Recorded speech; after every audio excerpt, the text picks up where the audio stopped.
안녕하세요. 책 읽는 쭈TV입니다. 오늘 소개할 책은 행복의 기술입니다. 지연이는 정재영, 편행굿은 바틀비 출판사입니다. 이 책은 누구보다 치열하게 행복을 고민했던 70인의 세계 지성인이 들려주는 명쾌한 조언입니다. 저자는 어릴 때부터 각별히 행복의 감정을 원했다. 얼굴에는 밝게 웃는 가면을 쓰고 있었지만 속에는 상처와 비관, 두려움으로 구멍이 뻥 뚫린 가슴이 있었다. 아마도 이 책은 그런 뿌리 깊은 갈증에서 시작되었다. 하루 종일 읽고 쓰는 전업작가이다. 지금부터 책 속으로 들어가 보겠습니다. 내가 이 책에서 말하고자 하는 행복은 소박하고 명쾌하다. 희열, 기쁨, 만족, 평화 등 긍정적 감정을 느끼는 상태가 이 책의 행복이다. 반대로 슬픔, 불안, 두려움 같은 부정적 감정을 줄이면 그게 바로 행복이다. 멜 로빈스, 하이파이브 헤빗. 내가 가장 목마른 것은 나 자신의 인정이다.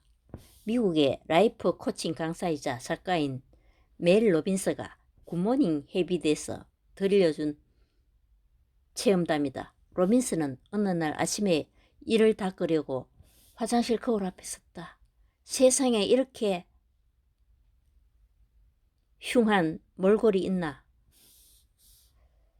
얼굴과 머리는 엉망이고 피로가 쌓여 눈 밑에 다크서클이 드리웠다.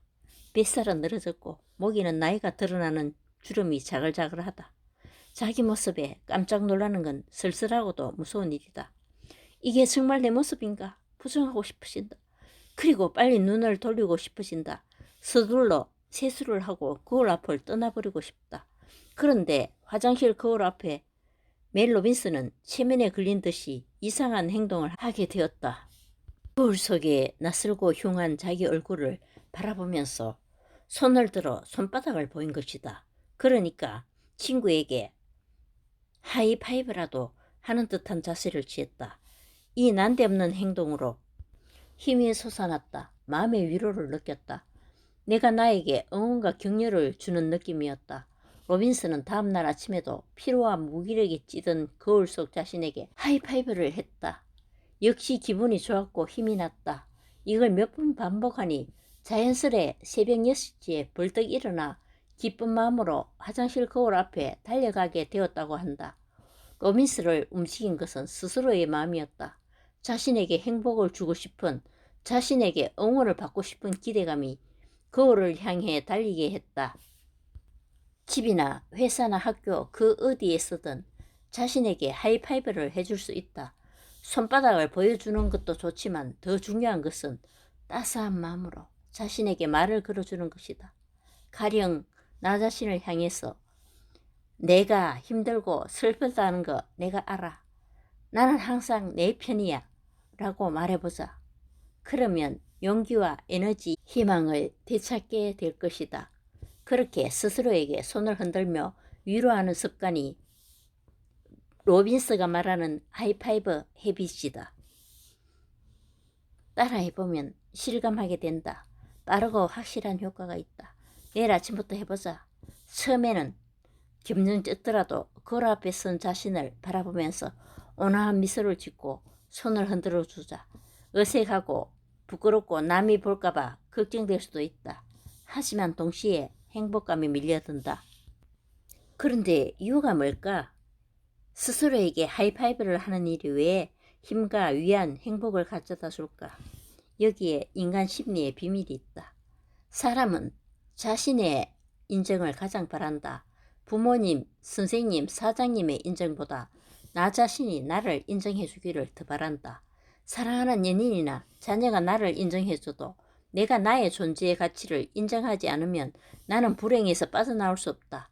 나를 향한 나의 인정은 나의 폐를 이용한 호흡, 나를 위한 에너지를 주기 위한 손가락질처럼 나의 생존에 필요한 절대적 요소다. 인간은 본능적으로 인쟁투쟁을 벌인다고 하지만 사실 타인의 인정이란 자기 인정의 결핍을 메우는 대체제일 뿐이다. 하이파이브를 하면서 웃는 나는 거울 속의 나를 인정한다. 그 흉한 몰골을 사랑의 존재로 소중히 받아들이는 게 하이파이브의 메시지다. 아울러 과거에 대한 인정도 된다. 작고 깨끗한 얼굴이 주름과 잡티로 가득한 달덩이가 되는 동안 수고 많이 했다고 진심으로 이해하고 칭찬하는 의식적 행동이 하이파이브다. 그렇게 내가 가장 원하는 자기 인정을 받을 수 있기 때문에 나에게 기쁨을 준다. 그 기쁨은 연인이나 친구의 진심 어린 위로보다 마음 깊은 곳에서 나온다. 나에게 가장 필요한 것은 나의 응원, 나의 인정, 나의 미소, 나의 인사다. 어떻게 하면 행복할까? 답은 아주 단순하다. 나를 인정하면 된다. 나의 겉과 속, 세월을 사랑해주는 게 행복의 필수 조건이다. 그런데 어려운 질문이 남아있다. 언제 자신을 인정해줘야 할까? 아름답게 꾸미고 거울 앞에 섰을 때 지장된 자기 이미지를 사랑하는 건 정신적으로 미숙한 아이도 할 수 있다. 내가 가장 초라하고 꼴보기 싫을 때 나의 눈을 맞추고 웃어주는 것이 성숙하고 섬세한 사람만이 줄 수 있는 자기 선물이다. 어젯밤 라면이나 술 때문에 퉁퉁 부어있는 얼굴이라도 눈곱을 떼고 반기며 손을 흔들어 주자. 행복하고 싶다면 흉한 자신도 보듬을 줄 수 있어야 한다. 아무에게도 보이고 싶지 않는 나를 사랑해준다. 그때 느끼는 감정이 진정한 행복이다. 데니엘 카넘은 생각 멈추기의 기술. 내가 중요하다고 생각하는 것은 생각만큼 중요하지 않다. 먼 옛날 유럽의 어느 나라에서 딸이 있는 남자와 결혼한 한 여자가 있다. 진실로 사랑해서 결혼했는지는 알 수 없지만 여자가 100번 이득이라고 세상 사람들은 입을 모았다. 결혼 상대자가 한 나라의 왕이었기 때문이다. 여자는 권력과 부를 누릴 수 있는 왕비의 지위에 오른다. 그런데 문제가 있었다. 의붓딸이 지나치다 싶을 정도로 예뻤다. 왕비는 미모만큼은 세계 최고라고 자신했으니 의붓딸이 자신보다 100배 1000배 아름답다는 세평은 견디기 힘들었다. 범민의 나라를 보내던 왕비는 딸을 살해할 계획을 세우고 실행에 옮겼다. 사냥꾼을 시켜 숲으로 끌고 가 죽이려고 했고 독사과를 먹여 독살시키려고 했다. 원작에서 왕비의 최후는 비극적이다. 숯불에 달군 쇠구두를 신고 쓰러져 죽을 때까지 춤을 춰야 했다. 왕비는 중범죄를 저질렀다. 범죄의 뿌리는 마음속에 있다. 나쁜 생각이 왕비를 악한으로 만들었다. 하지만 여기서 열등감, 질투, 정오심 같은 것을 말하려는 건 아니다. 우리가 주목할 것은 왕비의 착각이다. 중요하다 싶은 걸 얻으려면 완전한 행복을 이룰 것이라는 착각이 문제였다. 왕비는 최고 미녀 자리가 더없이 중요하다고 믿었다. 그걸 얻으면 삶이 완벽해지리라고 생각했다.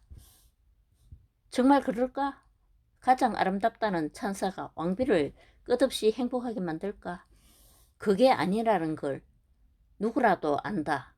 얼굴이 예쁘면 좋겠지만 미모 말고도 평안한 마음, 좋은 관계, 건강, 지혜 등으로 행복할 수도 있다. 외모는 행복의 일개 조건에 불과해서 그것만으로는 지극한 행복에 이룰 수 없다. 그 쉬운 사실을 왕비 본인만 몰랐다. 왜 그렇게 됐을까? 미모에만 집중했기 때문이다. 집중은 위험하다. 무엇이든 집중하면 커 보이고 더 중요하게 착각할 수 있기 때문이다. 미국의 심리학자 데니엘 카너먼은 생각에 관한 생각에서 주목환상이라는 개념을 소개한다. 사람은 어떤 것에 너무 주목하면 그것이 실제보다 중요해 보이는 환상에 빠지게 된다는 의미다. 카너먼은 그 심리현상이 단 한 문장으로 요약된다고 말한다. 삶의 어떤 것도 당신이 그걸 생각하는 동안에 당신이 생각하는 만큼 중요하지 않다. 무엇에 대해 생각하는 동안에는 인생이 있어 그것이 가장 중요하게 생각된다는 말이다. 예를 들면 돈에 대해서 생각하는 동안은 돈이 가장 중요하다. 그러나 돈은 생각만큼 중요하지 않다. 권력에 대해서 생각하는 동안에는 권력이 엄청나게 가치 있다고 생각된다. 하지만 그것은 환상이다. 환상에 빠진 사람이 자신이 환상에 취했음을 모른 채 사람들을 기만하고 쿠데타를 일으킨다. 어떻게 해야 주목 환상의 위험에서 벗어날까? 카너먼은 3가지 방법을 제안한다. 첫 번째로 한쪽 측면에 고착되지 말고 경험 전체를 고려하면서 집중의 범위를 넓혀야 한다. 두 번째로 경험에 대한 우리의 중요도 판단이 항상 정확하지 않다는 걸 잊지 말아야 한다. 세 번째로 삶의 부정적인 면보다 긍정적인 면에 집중하려고 노력해야 한다. 독사가를 든 왕비 못지않게 유명한 주목 환상 환자가 또 있다. 로미오와 줄리엣의 주목 환상도 만만찮게 해롭다. 그들은 서로에게 몰두했기 때문에 서로가 세상 무엇보다도 소중하고 가치 있다고 확신했다. 사랑이 심지어는 자신의 목숨보다 더 중요했다. 물론 그것은 사랑의 환상이다. 로미오와 줄리엣도 몇 년 더 사귀었다라면 자신들이 환상에 빠졌었다는 걸 깨닫고 수줍게 웃을 수도 있었을 것이다. 그렇게 환상을 넘어서야 사랑이 완숙된다는 걸 그때 그들은 몰랐다. 돈, 지위, 명예, 로맨틱한 사랑 등 뭐든 마찬가지다. 내가 중요하다고 생각하는 것은 내 생각만큼 중요하지 않을 수 있다.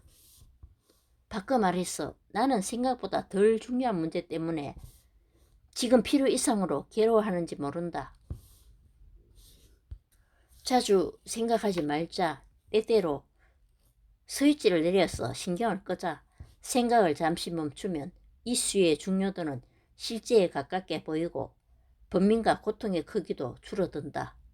도저히 생각을 멈출 수 없다면 당신은 사안의 중요도를 무한대로 과장하고 있는 것이다. 위험한 환상에 빠지지 말자.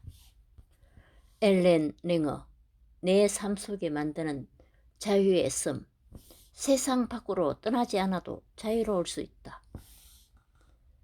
하버드 대학교 심리학과 교수 엘렌 랭어가 맘챙김에서 소개한 사례다. 미국 코네티컷의 한 요양원에 있는 노인들을 대상으로 연구를 진행한 적이 있다. 연구팀은 노인들 중 일부에게 화초를 기르게 했다. 어떤 화초를 기를지 어떻게 기를지는 노인들이 스스로 결정했다. 30개월 후 연구팀이 요양원을 방문했다. 그동안 사망한 노인들이 적지 않았는데 한 가지 특이점이 확인되었다. 화초를 기른 노인 집단과 그렇지 않은 노인 집단의 사망률 차이가 뚜렷했던 것이다. 화초를 기르지 않는 노인들의 사망률에 비해 화초를 기른 노인들의 사망률은 절반이 안 됐다. 이 실험에서 화초가 노인들의 수명 연장에 기여했다는 추정이 가능하다. 화초를 돌보는 과정에서 노인들의 생명력이 풍부해졌던 것이다. 연구팀은 노인들이 누린 자유가 건강의 비결이라고 결론을 내렸다. 스스로 화초를 선택하고 자신이 관리 방법을 결정하고 몸을 움직여 화초를 돌본 노인들은 자유를 누렸으며 그 자유가 삶의 질과 행복의 수준을 높여 수명을 연장시켰다는 의미다. 행복학자들이 뽑은 행복의 요소는 총 6가지인데 그중 5은 수입, 건강, 의지할 사람, 부패 수준, 너그러움 수준이다. 그리고 마지막 남은 것은 바로 자유도다. 자신이 일이나 행동을 선택할 자유가 있다고 생각하면 자유도가 높은 것으로 평가된다. 화초를 돌보는 자유가 노인들을 건강하고 활기차게 만들었다. 자유가 뭐길래 사람들의 건강에 그토록 영향을 미칠까? 자유는 3가지로 정의할 수 있다. 첫 번째로 자신에게 진실한 삶을 사는 것이 자유다. 자신의 가치와 꿈을 배신하지 않고 나에게 충실한 삶을 살아야 자유롭다. 두 번째로 자율적인 삶을 사는 게 자유다. 남에게 구속되는 삶은 노예의 삶이다. 내가 선택한 길을 내가 원하는 방식으로 여행해야 자유인이다. 세 번째로 나만의 기쁨을 누리는 것이 자유다. 내가 선택한 목표, 나에게 의미 있는 목적지를 향해 조금씩 다가가면서 나에게 고유한 기쁨과 보람을 느끼는 자존심이 바로 자유다. 정리하면 자유는 세 가지 삶을 준다. 자신에게 진실한 삶, 자율적인 삶, 자기만의 기쁨을 느끼는 삶이 자유의 선물이다. 자유를 누려야 우리는 건강하고 기쁘고 행복할 수 있다. 좋은 말이다. 하지만 이 책의 필자는 이상론으로 이야기를 끝맺을 만큼 순박하지는 않다. 자유가 아무리 중요해도 당장 직장을 때려치우거나 집을 팔아치운 돈으로 해외여행을 떠나는 게 평범한 대부분의 사람들에게 건전한 선택지는 될 수 없다. 대안은 자유의 삶을 자신의 삶 속에서 만드는 것이다. 답답한 요양원의 노인들이 화초를 기르는 시간처럼 우리도 답답한 삶에서 자유로운 일을 하나씩 하는 것이다. 취미생활도 좋고 운동습관도 괜찮다. 독서나 명상은 더할 나위 없이 훌륭하다. 내가 좋아하는 작은 일들을 내가 원해서 하는 게 자유이고 행복이다. 자유로운 시공간을 점점 늘리면 우리는 진실하고 자율적이며 기쁜 삶을 더 자주 경험할 수 있다. 엘리자베스 킬러로스. 끝나야 끝인 줄 아는 우리네 인생. 소중한 사람은 모두 한시적인 선물일 뿐이다. 평범한 미국의 가정이었고 특별한 게 없는 저녁 시간이었다. 부부는 간단한 저녁을 먹은 후 TV를 봤다. 남편은 속이 좋지 않다면서 제선제를 먹고 일찍 자겠다고 했다. 아내는 먼저 자라면서 불편한 속이 빨리 나아지길 바란다고 인사했다.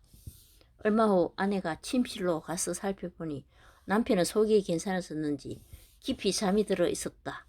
다시 평범한 아침이 왔고 아내는 일어나 남편을 봤다.